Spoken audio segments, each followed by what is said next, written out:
كله مخزن مع حتى السفرة.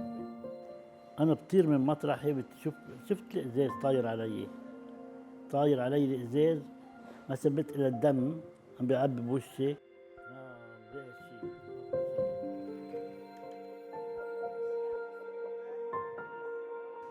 حابب سكر الإزاز أهم شيء عندي.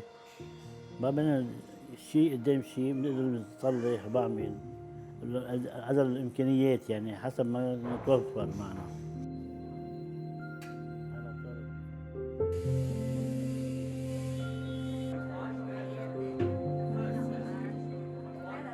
نحن عم نعمل هيدا المساعدة نقدية كاش كرمال العالم هي تقرر شو الاحتياجات اللي هي بدها اياها للمنزل تبعهم، يعني العائلة هي بتعرف شو احتياجاتها وشو أول شيء مهم إنه تصلحه.